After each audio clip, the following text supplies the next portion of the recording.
On va commencer. Je laisse la parole à Alice et je vous dis à tout à l'heure.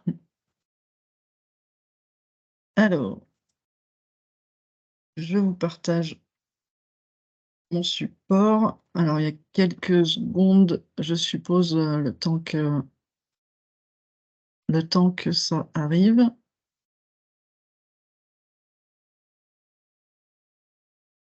C'est bon, a priori.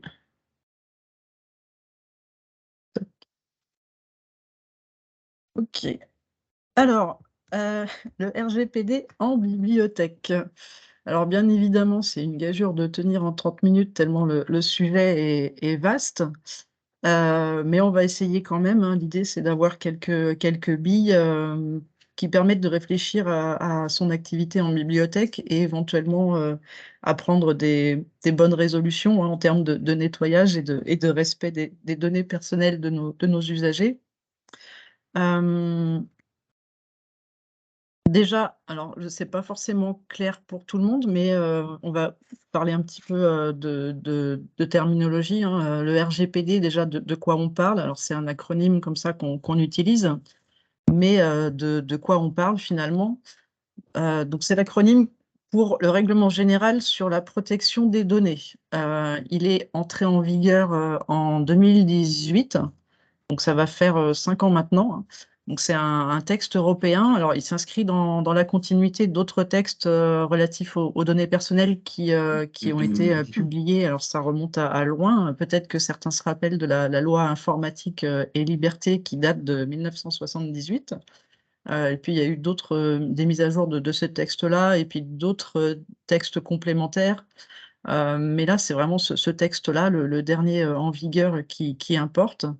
2018 donc, et ce texte s'applique aux résidents de l'Union européenne. Donc c'est aussi l'idée de donner un cadre, à une échelle européenne.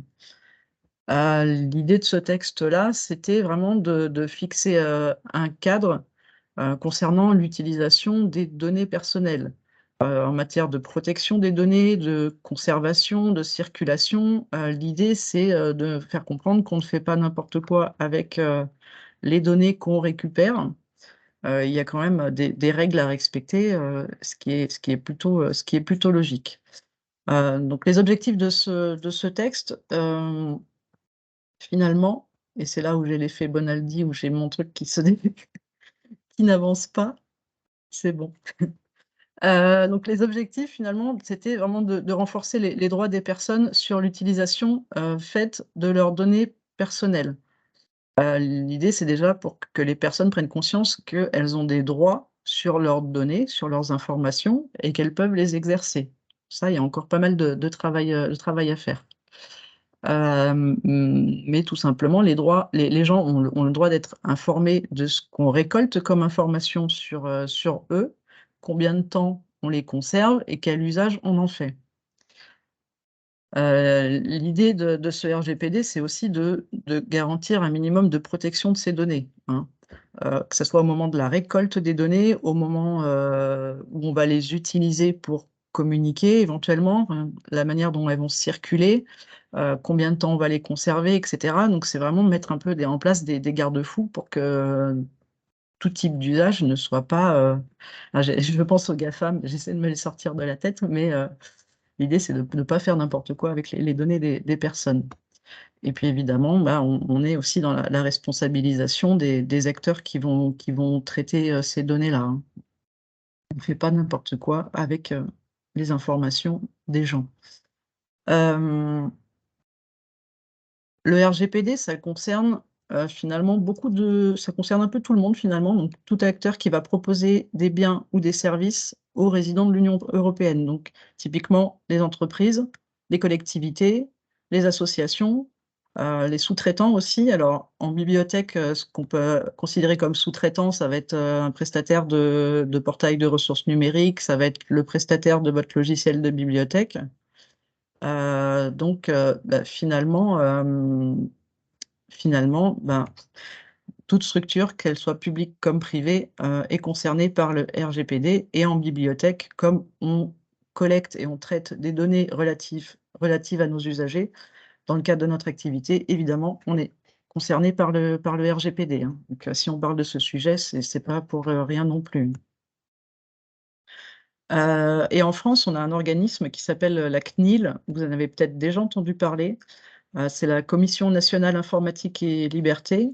Donc, c'est vraiment l'organisme qui est chargé de contrôler la bonne application du RGPD en France. Donc, elle fournit beaucoup de documentation. On aura l'occasion d'y revenir parce que je me suis pas mal appuyée sur les ressources qu'ils proposaient pour construire cette format flash. Mais c'est eux aussi qui vont s'occuper de contrôler l'utilisation des données et éventuellement de sanctionner. Alors c'est vrai qu'en collectivité, il n'y a pas encore eu trop de contrôle et de sanctions, hein. En général, la CNIL s'attaque plus à des gros poissons, on va dire, hein. Je pense à Google, Facebook et compagnie qui ont déjà eu des petits soucis et ont été lourdement sanctionnés, hein, déjà. Mais si la CNIL étend ses contrôles aux collectivités, il faut quand même être prêt finalement. Une donnée personnelle, c'est quoi? Alors, tout simplement, ça va être toute information relative à une personne qui va permettre de l'identifier directement ou indirectement. L'identification directe, typiquement, le nom, le prénom, on identifie une personne directement. L'identification indirecte, on va être, si je prends un exemple, ça va être l'année de naissance. Avec une année de naissance, on ne va pas pouvoir identifier une personne. Mais cette information croisée à l'adresse de la personne et à son sexe, finalement, en croisant ces informations, on va pouvoir peut-être identifier directement une personne. Donc finalement, ce qu'on entend par données personnelles, c'est assez vaste. En bibliothèque, on va penser peut-être logiquement à notre base d'usagers, hein. Où là, on va avoir des données personnelles concernant l'identité des personnes, hein, le nom, la date de naissance, l'adresse postale, le code socio-professionnel, etc. On peut avoir comme ça, selon les bibliothèques, un niveau plus ou moins avancé de données qu'on va récupérer concernant l'identité des personnes. Et on va aussi avoir des informations sur les usages de ces personnes, hein. La liste d'emprunts, de réservations, la participation éventuellement à une animation. On va avoir ces informations-là. Mais on a également d'autres types de données finalement. En creusant un petit peu et en réfléchissant à tout ce qu'on récolte et qu'on stocke comme information, on peut avoir aussi d'autres données. Typiquement, quand vous diffusez des questionnaires, des sondages, ou vous faites des jeux concours, dès lors que vous demandez le nom, prénom, information de contact de la personne, bah là, vous récupérez des données personnelles. Au-delà de ça, vous avez également bah, des données, des informations que vous récoltez qui viennent de vos fournisseurs, des prestataires ou des intervenants avec qui vous travaillez. Finalement, on peut se retrouver à avoir plein de documents sur nos ordinateurs, nos serveurs, avec des informations personnelles finalement. Et au-delà de ça, je ne m'étends pas trop sur ce sujet-là parce que c'est assez particulier, mais quand vous proposez un accès à Internet aussi, que ce soit par le biais d'un poste public ou du réseau, un réseau Wi-Fi public, il peut y avoir une page d'identification où on demande aux gens de renseigner une adresse mail. Là, on est encore dans la récolte de données. Et je parle aussi des cookies, qui est encore un sujet un petit peu plus compliqué, mais si vous avez un site web, généralement, il y a des cookies qui sont déposés dans le navigateur de la personne qui vont récupérer des informations. Je ne rentre pas trop dans le détail pour ne pas vous perdre dès le début. Mais voilà, finalement, quand on y réfléchit, on se retrouve à récolter beaucoup de données et on n'en a pas forcément conscience. Alors c'est une expression, pour en terminer un peu avec la terminologie, une expression que je vais pas mal utiliser, pendant ce temps de format flash, c'est la notion de traitement de données. Donc pour que ça soit clair, comme ça on peut avancer ensuite, sans souci. Un traitement de données, ça va être une opération qui va porter sur des données personnelles. Typiquement, on inscrit quelqu'un en bibliothèque, la personne remplit un formulaire, on est dans une étape de collecte. On va rentrer ces données dans le logiciel de bibliothèque pour faire sa fiche emprunteur, on est dans de l'enregistrement. On va consulter sa fiche emprunteur pour avoir accès à diverses informations selon les besoins. Est-ce que son abonnement a expiré ou pas, ou on a besoin de son adresse mail ou de son numéro de téléphone pour communiquer avec lui. Voilà, tout ça, on est dans du traitement de données finalement. Je parle des données comme si ça concernait uniquement les données numériques, informatiques, mais en fait, finalement, quand on parle de RGPD, quand on parle de données, faut aussi avoir en tête que ça s'applique également aux données papier, hein, aux données qui sont inscrites sur du papier. On ne fait pas n'importe quoi avec non plus. Donc les règles finalement sont génériques, peu importe que la donnée soit numérique ou soit écrite, manuscrite sur du papier, hein. Et dernier point, tout traitement de données doit avoir une finalité, un but, hein. On ne collecte pas des données comme ça qu'on va traiter pour n'importe quoi, et on ne collecte pas des données simplement au cas où ça servirait un jour peut-être pas. Donc il y a voilà, cette notion de finalité, hein, qu'on retrouvera un peu plus loin, mais l'idée c'est ça, c'est d'avoir vraiment on récupère des données, mais dans quel cadre? Parce que ça répond à un objectif légal évidemment et légitime au regard de notre activité professionnelle. Heu Et pour pouvoir traiter des données, c'est un petit peu la base, mais il faut en avoir le droit. Et le RGPD nous donne le droit, c'est là où on rentre dans la slide qui pique. Heu, le RGPD, en fait, il prévoit 6 bases légales. Alors je ne vais pas trop m'attarder sur ça, je vous ai mis le lien pour, si vous voulez creuser, mais c'est pas le point qui va vous concerner le plus, hein. Souvent, c'est quelqu'un au-dessus qui va choisir l'obligation, enfin la base légale à votre place. Mais une base légale, en gros, c'est ce qui va autoriser, ce qui va vous donner le droit de traiter les données. En bibliothèque, alors il y a peut-être des termes qui vous parlent. En bibliothèque, on peut avoir 3 bases légales qui vont nous concerner. On va avoir le consentement, la mission d'intérêt public, éventuellement le contrat. Donc les 3 autres nous concernent pas spécifiquement, mais ensuite ça va dépendre de la lecture de chaque collectivité, de la lecture des textes, l'interprétation des textes de chaque collectivité. Le consentement, typiquement, je prends un exemple, une lettre d'information, pour que les gens puissent, recevoir votre lettre d'information, on est sur le principe de la case à cocher, hein. J'accepte de recevoir la lettre d'information, on a une case à cocher, le consentement est exprimé vraiment clairement. Donc là, voilà, pour les lettres d'information, on est sur une base légale du consentement. Pour l'inscription en bibliothèque, alors ça mon cœur balance, on va dire. Enfin, c'est difficile voilà, de prendre, un parti. On est soit sur la mission d'intérêt public, soit sur une base de contrat. Donc ça dépend s'il y a contrepartie financière ou pas, hein, ça se discute. Mais je rentre pas trop dans le détail, mais ça fait partie des choses, qui peuvent être, creusées si ça vous intéresse. Hem Donc les bases légales, c'est vraiment le socle, ce qui fait qu'on est, habilité à traiter des données. On se pose pas forcément la question finalement, on agit de manière, naturelle, habituelle, on récupère des formulaires d'inscription, on les inscrit et cetera. Mais on se pose pas vraiment les questions, enfin, sur quoi on s'appuie? Est-ce qu'on a vraiment le droit de faire ça? Et sur quoi on s'appuie pour faire ça finalement?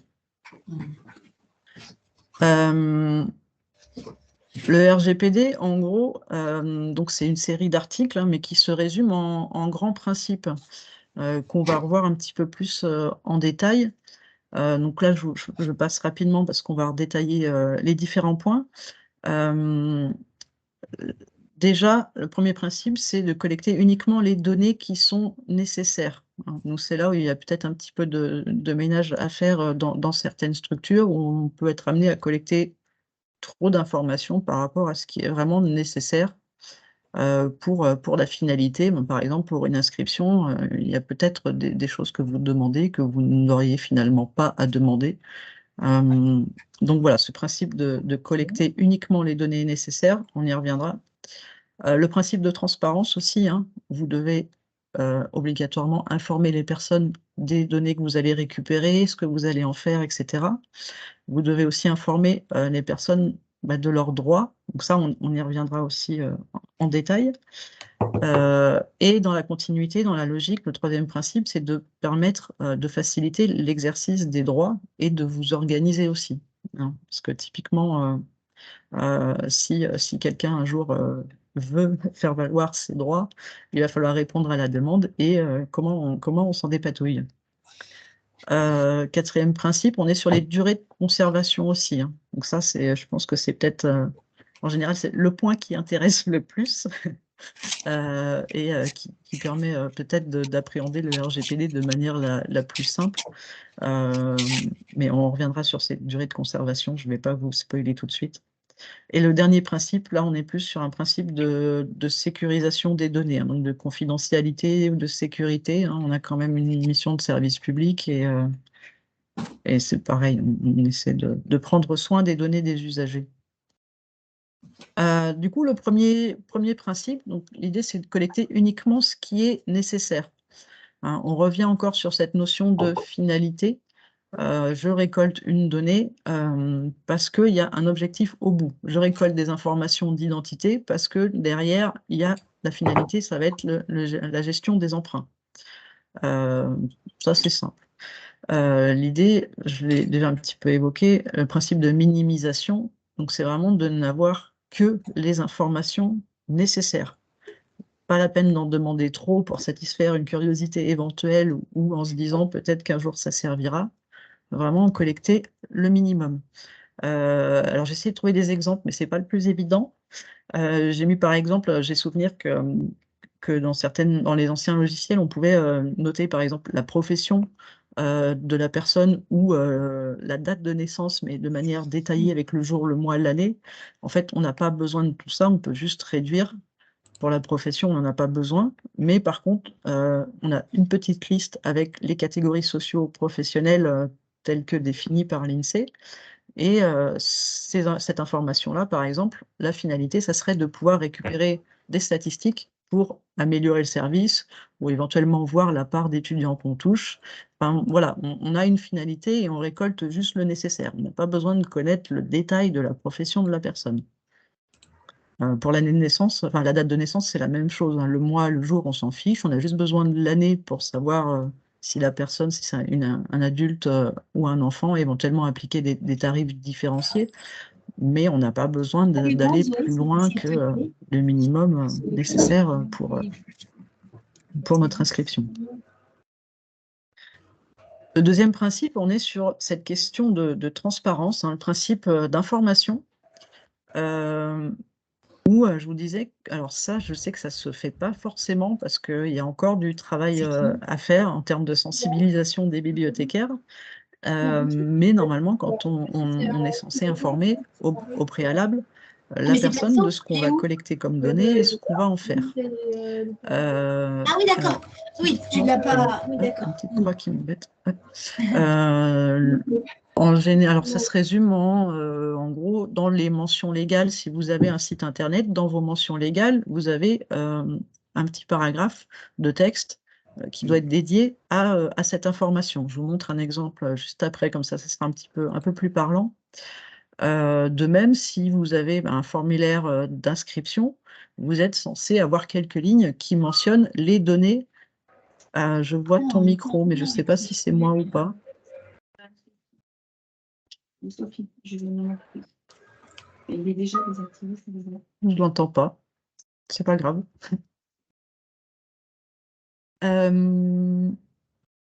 Du coup, oui, donc pareil, un formulaire d'inscription où vous êtes dans l'obligation de mentionner quelques lignes d'information sur cette collecte et l'utilisation des données, hein. De même, si vous faites un sondage pareil, ça fait partie des mentions obligatoires à mentionner. Alors, je vous ai mis en lien un exemple de formulation très générique qu'on retrouve sur le site de la CNIL, hein. Ça vous évite de partir de zéro, parce que dit comme ça, on se dit oui, mais qu'est-ce que je dois marquer, comment ça peut être un peu ardu, mais on trouve un exemple qu'on peut adapter à sa structure. Et puis, je vous invite aussi à aller regarder du côté de chez vos voisins, dans d'autres bibliothèques, où vous pouvez aussi trouver des exemples, hein, et vous inspirer de ce qu'ils font. Généralement, ce qu'ils font, c'est aussi inspiré de la CNIL.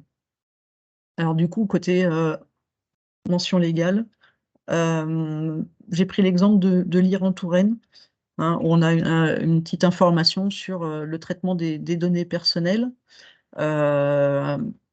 où on apprend que les données sont recueillies de manière volontaire, hein.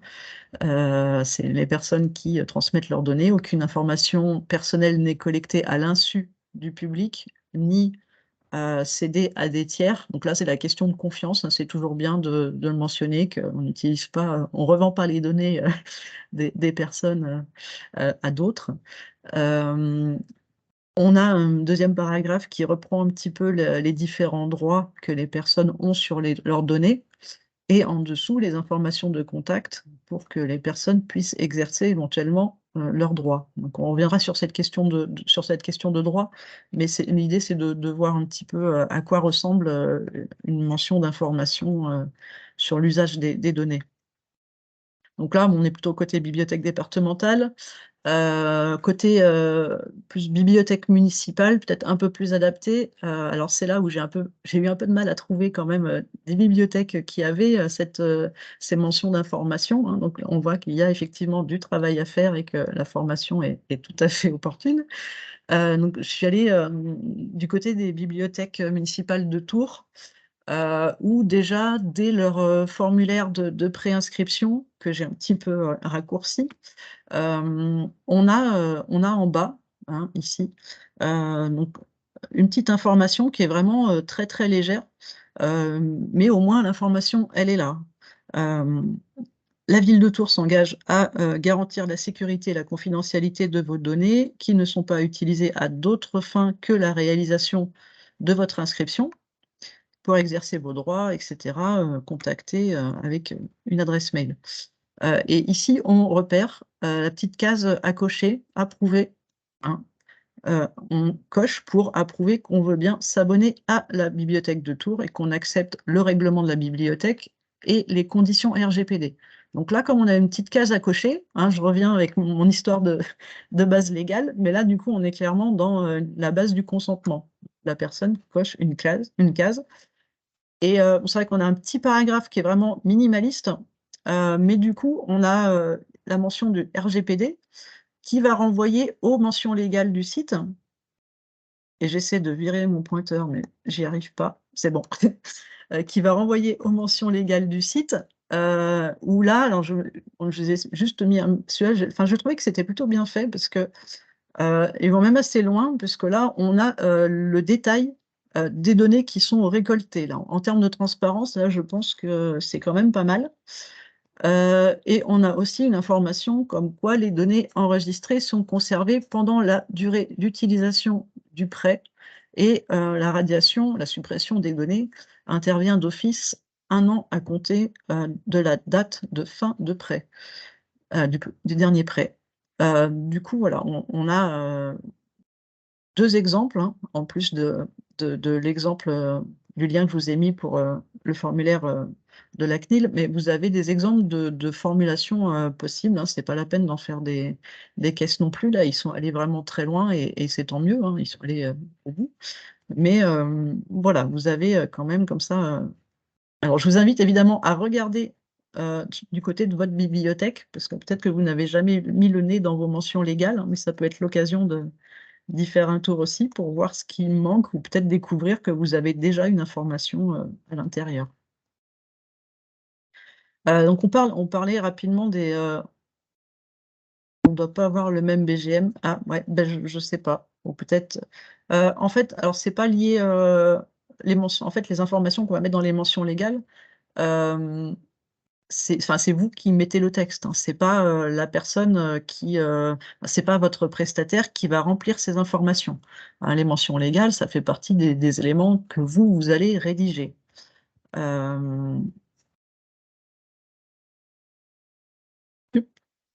On pourra en reparler éventuellement à la fin. Toujours dans cette question de transparence, évidemment, le respect des droits, parce qu'un usager peut exercer différents droits. Et votre rôle, déjà, ça va être de les en informer, hein, clairement et précisément, c'est ce qu'on vient de voir un petit peu, et de permettre de faire en sorte qu'ils puissent exercer leurs droits le plus simplement possible. Donc, ils ont le droit d'information, ils ont également le droit d'opposition, ils ont le droit de refuser que vous utilisiez certaines données. Typiquement, pour une lettre d'information, vous utilisez leur adresse mail, ils ont le droit de s'opposer à ce que vous utilisiez leur adresse mail pour les contacter. Ils ont également un droit d'accès sur leurs données, ils ont le droit de consulter les informations que vous avez sur eux. Ils ont également un droit de rectification, donc là, c'est peut-être ce qui va nous arranger, enfin, ce qu'on préfère finalement, parce que quand il y a un numéro de téléphone ou une adresse qui a changé, on aime bien être au courant pour pouvoir mettre à jour la fiche emprunteur. Donc ça, ce droit-là passe généralement le plus facilement. Ils ont également le droit à la portabilité, c'est-à-dire que vous pouvez très bien avoir quelqu'un un jour qui vous demande de récupérer une copie de toutes les informations que vous avez sur lui. Il faut y être préparé. Ça m'est arrivé une seule fois et on s'est rendu compte que là, du coup, on n'était pas prêt. Mais ça permet aussi de s'améliorer et puis de s'adapter. Dernier droit aussi, le droit d'effacement, hein. Typiquement, une personne peut venir et demander à ce que vous supprimiez toutes les informations que vous avez sur lui. Alors en bibliothèque, évidemment, ça équivaut à un désabonnement. Mais voilà, ça fait partie des... Il y en a quelques autres, mais qui ne concernent pas vraiment les bibliothèques. Mais si vous retenez ces 6-là, déjà c'est bien. Et je vois que le temps file. Youp! Donc une fois qu'on est un petit peu plus à l'aise avec ces histoires de droit, l'idée, ça va être de formaliser, de mettre en place une organisation. Parce que typiquement, en cas de demande, quelqu'un qui vient vous réclamer une copie de ces données, est-ce que vous savez comment faire finalement? Comment, avec votre logiciel, comment vous allez exporter les informations de la personne pour pouvoir lui transmettre? Donc voilà, l'idée, c'est aussi de vous amener à réfléchir un petit peu sur différentes choses. Le jour où vous êtes confronté à cette situation, qu'est-ce que vous faites? Donc c'est peut-être l'occasion, quand vous aurez un petit moment, de vous pencher là-dessus et de voir en fonction des différents droits, si une personne exerce un droit ou un autre, finalement, comment vous allez procéder. Et à savoir aussi que légalement, vous avez un délai de réponse de 1 mois. Quand une personne fait une demande, vous avez 1 mois pour lui répondre. Les durées de conservation. Durée de conservation, si on reprend le texte du RGPD, on voit que les données sont conservées sous une forme permettant l'identification des personnes concernées pendant une durée qui n'excède pas la durée nécessaire aux finalités pour lesquelles elles sont collectées et traitées. On peut se dire, c'est flou, c'est vague, on peut faire ce qu'on veut. Non. Non, non, non. On retrouve toujours cette notion de finalité, hein. On récolte des informations parce qu'il y a un objectif derrière. Et on voit aussi la mention une durée qui n'excède pas la durée nécessaire. Donc, typiquement, les données ne se conservent pas sans fin et sans raison, hein. Ménage, tout ça, hein, les usagers dont l'abonnement est expiré depuis 2, 3, 4, 5 ans, concrètement, ils n'ont rien à faire dans votre base de données, hein. Voilà, donc il n'y a pas de règles très précises, on est sur un cadre général, mais en décryptant, on voit quand même qu'il n'y a pas cette durée de conservation à vie. Il y a quand même des petites choses à faire. Alors, je vous ai pris un exemple parce que je ne savais pas où le mettre et je trouve que Du coup, ici, ça s'y prêtait bien. Je prends le cas quand vous inscrivez des personnes pour des animations, vous récupérez le nom, prénom, numéro de téléphone, éventuellement autre chose. Mais du coup, vous récoltez les informations en amont, vous les conservez jusqu'au jour J. Mais finalement, dès que l'événement est terminé, vous n'avez aucune raison de conserver ces données, parce que l'idée, c'était d'avoir les noms des personnes pour savoir qui était inscrit et voir si la jauge était pleine ou pas. Une fois que les gens sont là, ont participé à l'événement, il n'y a plus de la finalité, ben c'est bon, finalement, c'était d'avoir une place pour l'événement, et il n'y a plus de raison de garder ces informations-là. Donc, vous pouvez juste conserver le nombre de participants, noter quelque part le nombre de participants, on est sur l'anonymisation de données, mais vous n'avez pas à conserver comme ça les noms des participants et leurs contacts euh, sur toutes vos précédentes animations. Concernant les fiches emprunteurs, les notices adhérents, ça dépend, qu'on peut les appeler un peu comme on veut, vous avez peut-être souvenir de la norme simplifiée numéro 9 de la CNIL, qui était en vigueur jusqu'à l'adoption du RGPD finalement. Donc ce document ça servait un petit peu de guide pour savoir quelles données conserver combien de temps. Il faut savoir que cette norme simplifiée, ce formulaire de la guide, de la CNIL, pardon, il est caduc maintenant depuis la mise en application du RGPD. Il y a d'autres référentiels spéciales bibliothèques qui devaient arriver, mais qui ne sont jamais arrivés. Du coup, ce guide de la CNIL continue à servir de base pour respecter certains principes quand même de conservation. Donc, légalement, juridiquement, il n'a plus de valeur, mais il reste quand même utilisé, faute d'avoir d'autres documents finalement. Et ce document que vous connaissez peut-être déjà, là, on mentionnait vraiment, on mentionne très peu de choses finalement. La première, c'est que les données de vos utilisateurs, de vos adhérents, doivent être conservées pendant la durée d'utilisation du service. Et on retrouve cette notion de radiation d'office dans un délai d'1 an à compter de la date de fin du prêt précédent. Alors pour des soucis de simplification technique, souvent on a tendance à faire le ménage à partir de la date de fin d'abonnement de la personne. Alors je ne sais pas si actuellement c'est automatisé dans les logiciels de bibliothèque les plus récents, mais souvent c'est une démarche à faire, hein. Donc c'est un bibliothécaire, quelqu'un dans l'équipe qui va chaque année, éventuellement en début d'année, hein, c'est le bon moment, mais faire le ménage et supprimer toutes les informations des emprunteurs qui ne sont plus abonnés depuis plus d'1 an. Une autre information aussi est relative aux emprunts. Alors là, l'avantage, c'est que maintenant, dans les logiciels de bibliothèque, c'est automatisé, donc on n'a rien à faire, ce qui est quand même pas mal, ça nous fait ça de moins. Mais là, pareil, les prêts, l'historique des prêts, finalement, ne va pas au-delà de 4 mois. Hein. Tout ce qui est avant, c'est les 4 derniers mois, finalement, est automatiquement supprimé.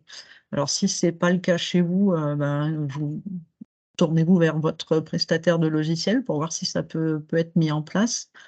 Mais comme c'est automatisé, voilà, c'est quand même souple, hein. Vous n'avez rien à faire finalement. Il reste juste la base d'emprunteur à nettoyer une fois l'année au moins, c'est bien.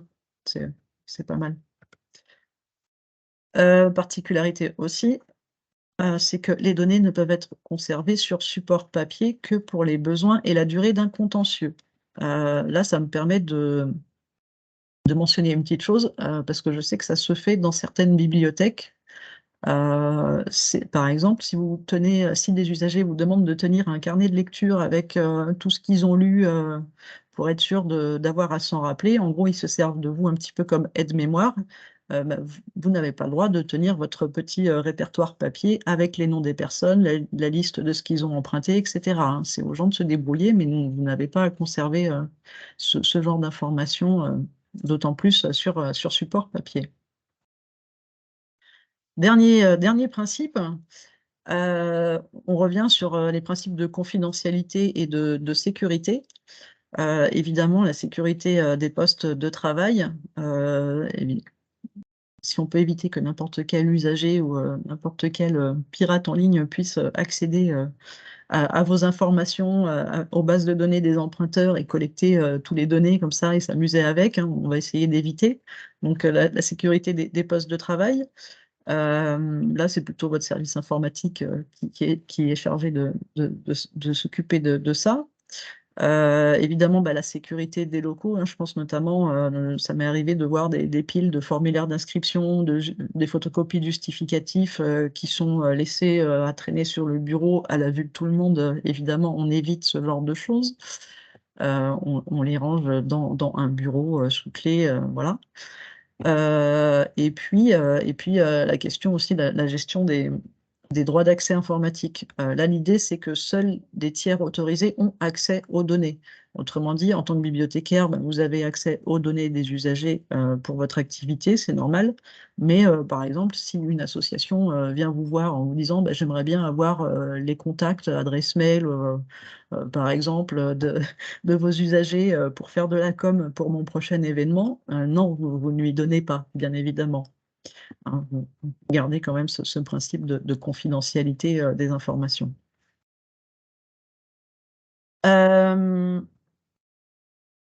On arrive au bout. Courage. J'essaie de pas trop déborder, mais de toute façon, c'est déplié. Alors du coup, comme vous avez ces grands principes en tête, ça vous permet déjà de vous mettre dans le bain. Et du coup, il vous reste plus que, alors ça c'est la cerise sur le gâteau, on va dire, mais il ne vous reste plus qu'à alimenter le registre des activités de traitement. Alors ce n'est pas un gros mot, ça peut faire peur, mais souvent vous n'êtes pas seul dessus. Donc, le registre des activités de traitement, en gros, il faut imaginer ça comme un tableur avec plein d'informations. Alors, c'est obligatoire.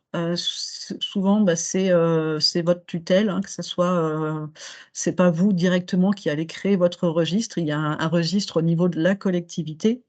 Et il peut y avoir une page spécifique avec les informations, les données récoltées et traitées par la bibliothèque à l'intérieur. Mais voilà, donc l'idée, c'est qu'il y a un registre au niveau de votre collectivité qui va agréger toutes les données des différents services, hein, quelles données sont récoltées, leur finalité, à quoi elles servent, combien de temps elles sont conservées, qui est destinataire de ces données, hein, qui est habilité à y accéder, hein, que ce soit les agents ou les sous-traitants, les prestataires, évidemment. Préciser où sont stockées ces données aussi. Hein. Si c'est en dehors de l'Union européenne, là, il y a un petit souci. Est-ce que ces données sont sécurisées? Est-ce qu'il y a des sauvegardes de fait, etc. Donc, c'est juste un tableau dans lequel on va récupérer, on va lister, finalement, on va recenser toutes les informations, les données personnelles qu'on récupère et qu'est-ce qu'on fait avec, etc. Ce qui me permet de parler du DPD, alors c'est le délégué à la protection des données, parce qu'en fait ce document va, au-delà de lister les différentes activités faites avec les données personnelles, va lister aussi, va identifier clairement qui est responsable du traitement. Typiquement, pour une ville, ça va être le maire, ça peut être le président de l'intercommunalité ou la personne qui a la compétence culture. Donc, il y a un responsable de traitement, hein, qui est le représentant légal.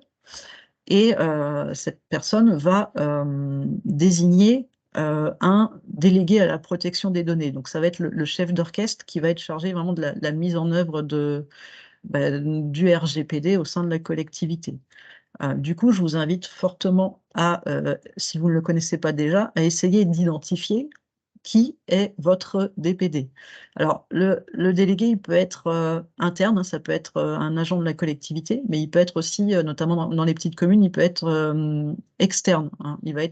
Ça va être quelqu'un qui va être mutualisé et souvent travailler pour plusieurs collectivités. Mais renseignez-vous parce que c'est cette personne-là qui vous aidera à un peu plus déjà si vous avez besoin d'informations sur le RGPD, et puis qui alimentera le registre. Donc, c'est vraiment un interlocuteur à identifier, hein, et puis à approcher, hein. Ça permet aussi d'apprendre plein de petites choses que je n'ai peut-être pas abordées ici. Donc, je vous ai mis le QQ au QCP, hein, parce qu'en fait, le document de recensement, le registre, il reprend un petit peu ces principes-là, hein, qui, quoi, où, quand, comment, pourquoi. Donc, l'idée, c'est vraiment de se questionner sur ce qu'on a comme données, qu'est-ce qu'on fait avec, etc. Et dans l'idéal, de remonter ces informations-là, si on ne vous a pas déjà sollicité, ça peut être bien, du coup, de toquer auprès de votre délégué à la protection des données. Donc, si j'avais quelques conseils à vous donner avant la fin, ça serait déjà, comme on arrive au printemps, de faire un bon coup de nettoyage, hein, identifier vraiment tous les dans votre logiciel de bibliothèque, mais même en dehors de ça, sur votre disque dur ou sur votre serveur. Enfin, s'il y a des données, des documents comme ça avec des données personnelles, déjà essayez d'identifier un petit peu tout ce que vous avez de stocké. De voir aussi s'il y a des données si toutes les informations sont nécessaires, ou est-ce qu'il n'y a pas des choses qui sont superflues, hein, des champs éventuellement dans une fiche emprunteur, des champs qui n'ont plus lieu d'être et qu'on pourrait supprimer. Évidemment, je vous invite à aussi supprimer tout ce qui est périmé, hein. On l'a vu, les abonnés dont l'inscription a expiré depuis longtemps. Voilà, on a vu quelques types d'informations possibles, mais s'il y a des informations périmées, informatiques ou papier, hein, c'est l'occasion de faire le ménage. Vous pouvez faire ça en équipe aussi, c'est un peu plus sympa que de faire ça tout seul.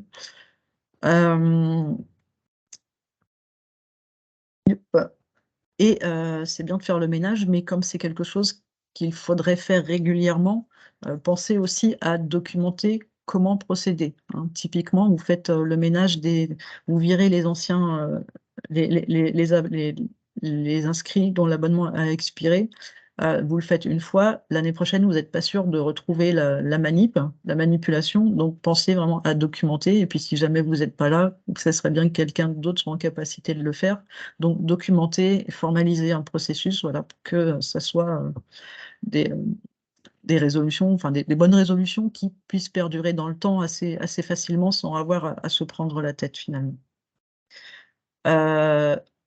Petit coup de ménage, pensez aussi à toiletter vos mentions légales et vos formulaires, hein, si ce n'est pas fait. On a vu, il y avait des mentions d'informations qu'on doit écrire finalement. Donc, faites un tour dans vos mentions légales sur vos sites internet, sur vos formulaires d'inscription, hein, vérifiez s'il n'y a pas d'informations, c'est peut-être le temps de les mettre à jour. Je vous ai mis un autre petit exemple de formulation aussi que je trouvais sympa. On est parti dans le nord, à Villeneuve-d'Ascq, mais je trouve que leur formulation est tout à fait adaptée aux bibliothèques et un peu plus lisible finalement que celle qu'on a pu voir du côté des BM de Tours. Et dernière recommandation, plus spécifiquement à toutes les activités de mailing et de news, de lettres d'information, hein. Donc là, c'est pareil, hein, il y a cette question du consentement préalable, hein, la petite case à cocher. Pensez aussi à permettre le désabonnement, hein. Les gens ont des droits, hein. On revient sur ce droit d'opposition, on peut revenir en arrière. Veillez aussi à ce que les destinataires soient en copie cachée. Typiquement, quand vous écrivez à votre base d'abonnés, que chacun voit toutes les adresses mail des autres, c'est pas normal en fait. Donc bon, évitez les impairs, ça sera mieux. Et puis toujours cette idée de nettoyage aussi, hein, quand les gens se demandent à être désabonnés, à désinscrire de votre lettre d'information ou à ne plus recevoir de mail, pensez à faire le ménage dans votre liste d'adresses mail. Petit point de vigilance aussi sur le choix des outils, mais là, ce qui pourrait être, si vous avez des besoins aussi sur les outils, ça peut être l'objet d'une formation aussi à part entière. Mais on parlait de Google, Facebook et compagnie, mais typiquement, si vous avez une adresse comme si vous étiez un particulier auprès de Gmail, Typiquement, les données sont stockées aux États-Unis. Donc, la liste des personnes à qui vous écrivez, toutes les communications, etc. On a un Google, un service quand même américain. Typiquement, c'est pas du tout conforme au RGPD. Donc, si votre logiciel de bibliothèque a un outil intégré pour faire du mailing, utilisez-le. Parce que souvent, nos prestataires sont de logiciels de bibliothèque sont déjà parés, les données sont stockées dans l'Union européenne, souvent en France ou autour, mais les prestataires sont conformes au RGPD, donc tournez-vous plutôt vers ça. Mais si jamais vous préférez, vous n'avez pas cette option de pouvoir créer des mailings ou des newsletters, vous pouvez toujours utiliser des outils externes. Je vous en ai mis 2, Sendinblue ou Mailjet, qui là pour le coup sont des outils français avec des données stockées en France ou en Europe. Donc là, vous êtes sûr que vous êtes aussi dans les clous. Voilà, donc je vous ai noyé l'information. J'espère avoir été assez claire au moins pour dégrossir un petit peu le RGPD, que ce soit un petit peu plus clair pour vous, même si ça peut faire un petit peu peur et qu'on n'a pas tout exploré. Pour terminer, je vous invite à aller faire un tour du côté de la CNIL sur son site web. Vous y retrouverez aussi le texte avec les différents articles du RGPD.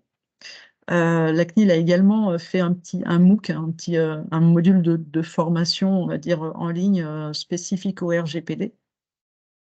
En ressources, bien évidemment, dans votre collectivité, essayez d'identifier le délégué à la protection des données qui pourra vous appuyer.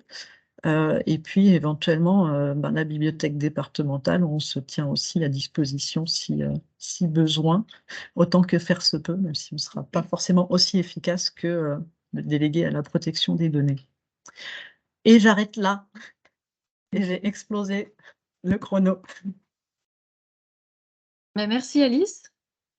Merci Alice pour cet exposé vraiment très riche et très intéressant. Je crois que on a du travail maintenant. Oui, il n'y a plus qu'à, c'est ça. C'est ça. Vous pourrez retrouver cet enregistrement dans les jours qui viennent sur le portail Lire en Touraine pour re-regarder ça à nouveau et reprendre des informations. Donc c'est une vidéo qui sera publiée sur notre chaîne YouTube.